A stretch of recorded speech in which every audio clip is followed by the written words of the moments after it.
ஒரு நல்ல ஹெல்த்தியான புரோட்டீன் சத்து நிறைஞ்ச ஒரு பிரேக்ஃபாஸ்ட். இது எப்படி செய்கிறதுன்னு வாங்க வீடியோக்குள்ளே போய் பார்க்கலாம். நல்லா மொறுன்னு நல்லா சூப்பராக இருக்கும். நல்லா ஹெல்த்தியானதும் கூட. ஒரு பிரேக்ஃபாஸ்ட்டாக கூட எடுத்துக்கலாம், இல்லை ஈவினிங் ஸ்நாக்ஸாக கூட நம்ம எடுத்துக்கலாம். இது போல் சட்னி வச்சு கூட சாப்பிட்லாம். தேங்காய் சட்னி, கார சட்னி எல்லாத்தோடையும் தொட்டு சாப்பிட்லாம். ரொம்பவே சூப்பராக இருக்கும். எப்படி செய்கிறதுன்னா வாங்க வீடியோக்குள்ளே போய் பார்க்கலாம். இந்த ரெசிபி செய்கிறதுக்கு நல்லா கொண்டக்கடலை எடுத்து ஒரு 5 மணி நேரம் நல்லா ஊற வச்சு எடுத்துக்கணும். 5 மணி நேரம் இதை ஊற வச்சு எடுத்துருக்கேன். தண்ணியெல்லாம் ஒட்டை வடித்து எடுத்துகிட்டு ஒரு மிக்சி சாரில் சேர்த்துக்கலாம். ஒரு சின்ன துண்டு இஞ்சி, ஒரு 3 பச்சை மிளகாய் சேர்த்துருக்கேன், 2 பூண்டு பல் சேர்த்துருக்கேன். காரம் கம்மியாக வேணும்னா நீங்கள் பச்சை மிளகாய் கம்மி பண்ணிக்கலாம்.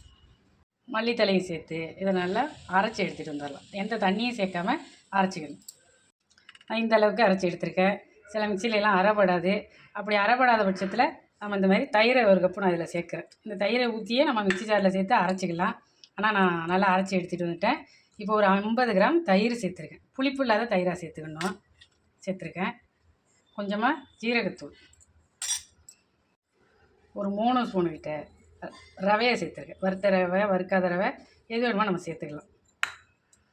பொடிசாக கட் பண்ண கருவேப்பிலை, கேரட் பொடிசாக தூர்வுன கேரட்டையும் சேர்த்துக்கிறேன். கொஞ்சமாக தான் நான் சேர்த்துருக்கேன். தேவையான உப்பு சேர்த்துக்கலாம். பெருங்காயத்தூள், நல்லா செரிமானம் ஆகும். காலையிலே ஒரு பிரேக்ஃபாஸ்ட்டாக நம்ம செஞ்சுக்கலாம். ஈவினிங் ஸ்நாக்ஸாக கூட நம்ம குழந்தைங்களுக்கெல்லாம் செஞ்சு கொடுக்கலாம். ரொம்பவே ஹெல்த்தியானது. கொஞ்சமாக பெருங்காயத்தூள் சேர்த்துருக்கேன். பொடிசாக கட் பண்ண ஒரு கை வெங்காயத்தை சேர்த்துக்கலாம். நல்லா இந்த அளவுக்கு கரைச்சி எடுத்துக்கணும். ரொம்ப திக்காக இருந்தால் கொஞ்சமாக தண்ணி விட்டு நம்ம கரைச்சி எடுத்துக்கலாம். அடையாக தான் செய்ய போகிறேன்.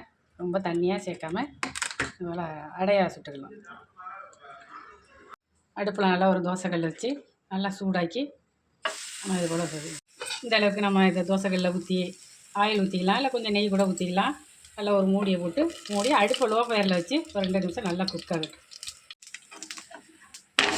நல்லா இது போல் பரட்டி விட்டு பொறுமையாக சுட்டு எடுத்தோம்னா சூப்பராக இருக்கும். ஒரு பிரேக்ஃபாஸ்ட்டாக நம்ம எடுத்துக்கலாம். நல்லா 2 பக்கம் பரட்டி விட்டு இது போல் எடுத்து சாப்பிட்லாம். ரொம்பவே அருமையாக இருக்கும். நீங்களும் ட்ரை பண்ணி பாருங்கள்.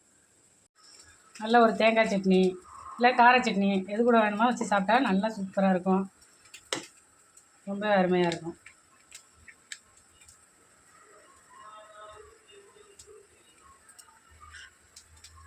நல்லா ஹெல்த்தியானதும் கூட.